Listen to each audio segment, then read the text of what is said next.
ये अदाए बेनवाजी तुझे बेवफा मुबारक, मगर ऐसी बेरुखी क्या कि सलाम तक न पहुंचे।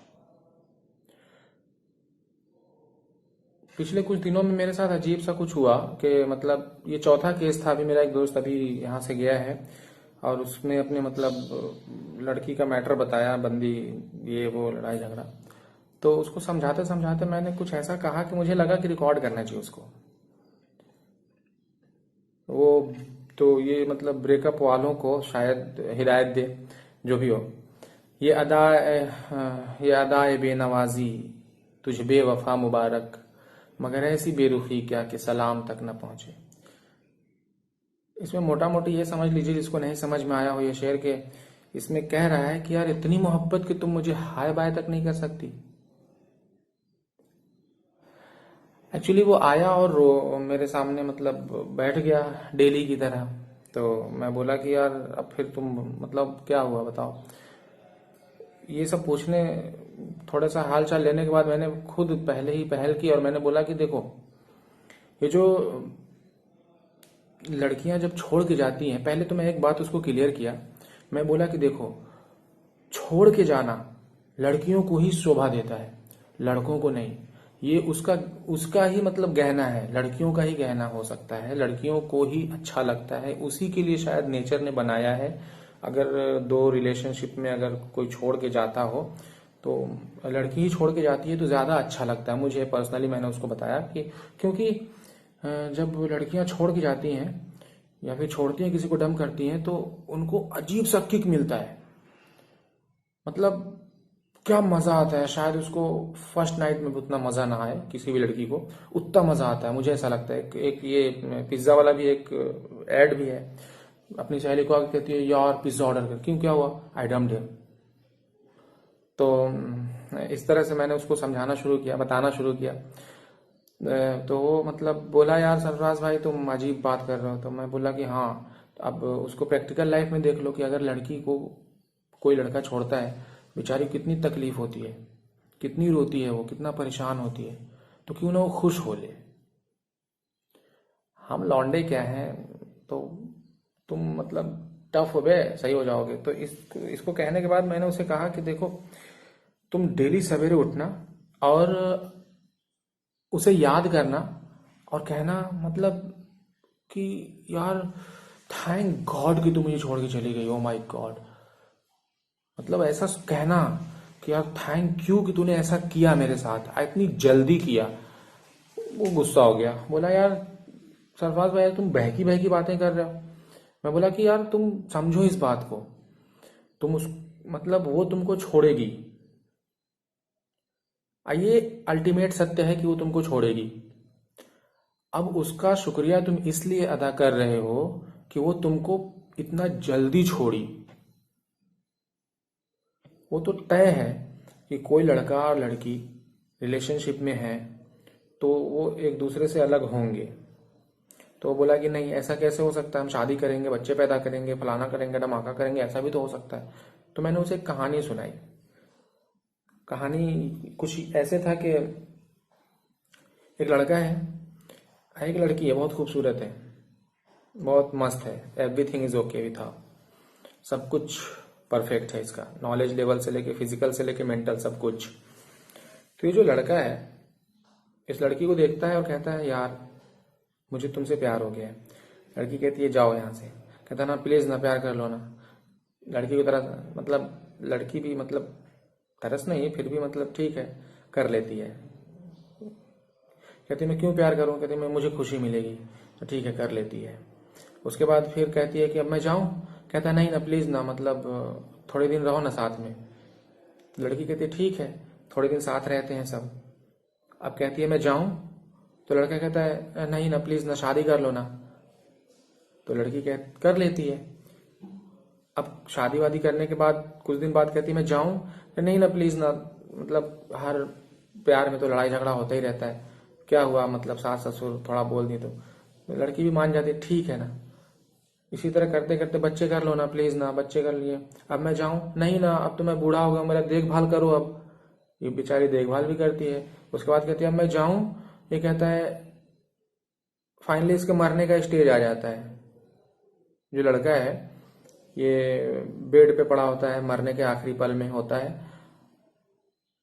फिर ये लड़की कहती है अब तो तुम जा रहे हो, मैं जाऊं? ये कहता है नहीं मेरे साथ चलो। फिर कुछ सेकंड बाद कहता है नहीं नहीं। तो इसको समझ में आता है ये जाऊं जाऊं जाऊं, मतलब इतना देर में इसको समझ में आया, मरते समय समझ में आया कि आखिर में ये जाएगी ही, क्योंकि ये मरते समय तो उसको नहीं ना ले जा सकता अपने साथ। तो अल्टीमेट सत्य क्या है, ये जाएगी। और मैंने उस दोस्त को कहा कि यार तुमको इतना जल्दी वो कह दी कि मैं जा रही हूं, तुम बोले नहीं जाओ, फिर भी वो जा रही हूं, फिर भी नहीं जाओ, फिर भी वो जा रही हूं, चली गई। वो कितनी महान है कि जो बात तुम मरते समय समझते या फिर कुछ साल बाद समझते, अपनी कुछ जिंदगी बर्बाद करके समझते, वो पहले ही पता ही तुमको नहीं माने, फिर भी तुमको पुश करके चली गई। किधर पुश की? रियलिटी की तरफ पुश की तुमको। तो उसका थैंक्स कहो, उसे थैंक्स कहो, उसका शुक्रिया अदा किया करो। और इस पॉइंट में दम भी निकला। तो कुछ ऐसा ही सोचना चाहिए।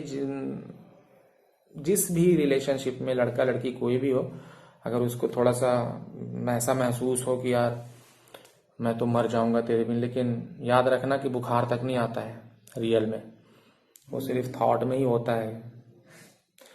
अल्टीमेट तो जाना ही है उसको। अब प्यार क्या होता है? प्यार यादें होती हैं। जैसे वो एक लड़की जो होती है वो एक बस चाबी की तरह होती है, जो कि तुम्हारे अंदर के प्यार को जगा देती है, तुम्हें हर चीज सही लगने लगता है। लेकिन लगता किसे है अल्टीमेट सही? तुम्हें लगता है। तो इसलिए वो चीज तुम्हारे अंदर है, उसे फील करो। किसी ने थोड़ी सी चाबी घुमा दी तो उसका शुक्रिया अदा करो, थैंक यू, तूने मेरे अंदर के मतलब चीज को जगा दिया है, बहुत बहुत शुक्रिया। जितना जगाए उतने के लिए शुक्रिया अदा करो उसका। उस चीज को फील करते रहो हमेशा। That's it. तो खैर, उसको जो भी समझ में आया हो, आपको जो भी समझ में आया मुझे नहीं पता, लेकिन मुझे लगा कि मुझे इसको अपने चैनल पे ही रिकॉर्ड करके रख देना चाहिए कि कभी मैं देखूं तो इसमें कुछ करेक्शन वगैरह भी करने को रहे, या फिर मुझे लगे कि मैं क्या क्या किया करता था, कभी एक समय था। तो इसलिए मैं रिकॉर्ड कर रहा हूँ। और मुझे एक चीज़ और कहना है कि एक शेर है ना कि तुझे पहली सी मोहब्बत, मुझसे पहली सी मोहब्बत मेरे दिलदार न मांग। तो जब वो गई तुम्हारे लाइफ से, अब तुम जो जी रहे हो उसको थैंक्स थैंक्स कहते कहते फिर कोई दूसरी आएगी, तीसरी आएगी, तो ये जो एक्सपीरियंस है तुम्हारे पास वो काम आएगा। तो तुम पहली सी मोहब्बत तो नहीं करोगे, ये रियल चीज है।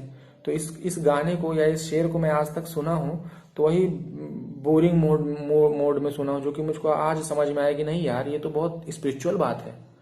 क्योंकि इसके पास इतना अनुभव है, इतना प्यार जगा हुआ है कि उससे ज्यादा ही दे पाएगा, या उससे अगले लेवल का ही दे पाएगा। किसी को भी दे, वो ही लड़की आ जाए या फिर दूसरी आए, मान लीजिए वही आए, तो उससे बाद लेवल का गेम चलेगा ना फिर। तो पहली सी मोहब्बत कैसे दे पाएगा? जाहिर सी बात है, देना भी नहीं चाहिए। नेचर भी नहीं कहता, नेचुरल लॉ ही कहता है कि भाई चीजें तो आगे बढ़ेंगी ना। तो तुम मुझसे पहली सी मोहब्बत मेरे दिलदार न मान, ये गाना मैंने उसको मतलब बज रहा था बैकग्राउंड में, तो मैं यूं ही उसको समझाने की कोशिश की, तो ये पॉइंट निकल के आया। तो गाइज, अंत में यही कहना चाहूंगा कि काश कि तुम भी ये वीडियो देख रही हो और वापस चले आओ।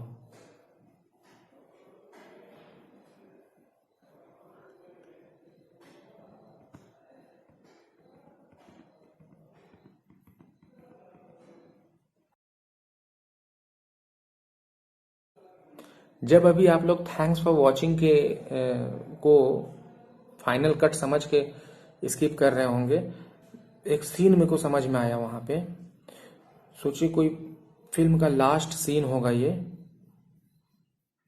शॉर्ट फिल्म का ही। तो वहां पे जो है वो लड़की जो है सुनती है ये सारी चीज। मान लीजिए एक लड़की है, वो सुनती है ये सारी चीजें, और थैंक्स फॉर वॉचिंग पे अपना मोबाइल फेंक देती है। फिर वो अपना मोबाइल उठा के लाती है और कॉल करती है मुझे और कहती है आई love you, I love you, I love you, I love you, I love you. तो मैं इधर से कहता हूँ कहाँ है तू? फिर वो कहती है आई लव यू। जबकि आज कई महीने गुजर चुके हैं। I love you too. Movie खत्म।